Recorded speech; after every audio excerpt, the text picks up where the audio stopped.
சேலம் மாவட்டத்திற்கு சுற்றுப்பயணம் மேற்கொண்டுள்ள முதலமைச்சர் ஸ்டாலின் ஓமலூர் பகுதியில் நடந்து சென்று மக்களை சந்தித்து வருகிறார். வழிநெடுக காத்திருக்கும் மக்கள் முதல்வருக்கு உற்சாக வரவேற்பு அளித்து வருகின்றனர். அந்த காட்சிகளை பார்க்கலாம்.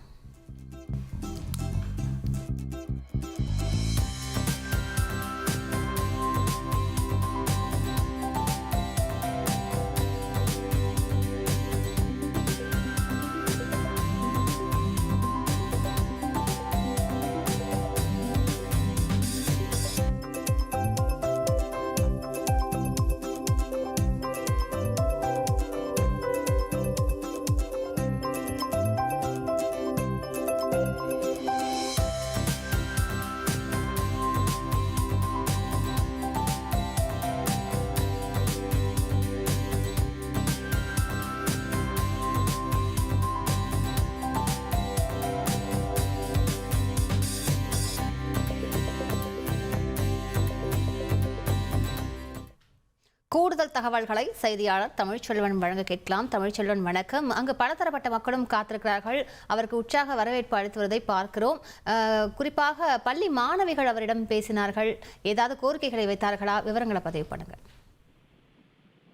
சேலம் மாவட்டத்தில் சுற்றுப்பயணம் மேற்கொண்டுள்ள தமிழக முதலமைச்சருக்கு சேலம் மாவட்டம் முழுவதும் பிரம்மாண்டமான முறையில் வரவேற்பு அளிக்கப்பட்டு வருகிறது. குறிப்பாக சேலம் இரும்பாலை பகுதியில் அரசு நலத்திட்ட உதவிகள் வழங்கும் விழாவிற்கு செல்லும் தமிழக முதல்வருக்கு சேலம் மேட்டூர், பஞ்சுகாலிப்பட்டி, ஓமலூர் உள்ளிட்ட பல்வேறு பகுதிகளில் நீண்ட வரிசையில் நின்று பொதுமக்கள் வரவேற்பு அளித்து வருகிறார்கள். இந்த வரவேற்பை ஏற்றுக்கொண்ட முதலமைச்சர் அனைத்து இடங்களிலும் இறங்கி குறிப்பாக பொதுமக்கள் மற்றும் தொண்டர்கள், நிர்வாகிகள் அனைவரையும் இறங்கி அந்த பகுதியில் சந்தித்துவிட்டு அங்கிருந்து அடுத்த இடத்திற்கு புறப்பட்டு செல்கிறார். குறிப்பாக பொதுமக்கள் முதலமைச்சருடன் புகைப்படம் எடுத்துக்கொள்ள விரும்புவதால் அந்த இடத்தில் நின்று புகைப்படமும் எடுத்துக்கொள்கிறார்.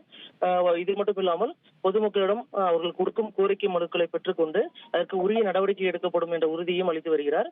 இது மட்டும் இல்லாமல் குறிப்பாக சேலம் இரும்பாலை பகுதிக்கு செல்லும் அனைத்து இடங்களிலும் பிரம்மாண்டமான முறையில் நீண்ட வரிசையில் நின்று முதல்வருக்கு தொண்டர்கள் மற்றும் பொதுமக்கள் வரவேற்பு அளித்து வருகிறார்கள். குறிப்பாக குழந்தைகள், பெண்கள், முதியவர்கள் என அனைத்து தரப்பும் முதல்வருக்கு முதல்வர் வருகையை ஒட்டி அவரை காண்பதற்காக நீண்ட வரிசையில் காத்திருந்து அவரை சந்தித்து வருகிறார்கள்.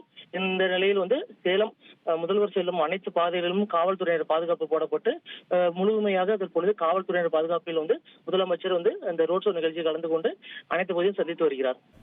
விவரங்களுக்கு நன்றி தமிழ்ச்செல்வன்.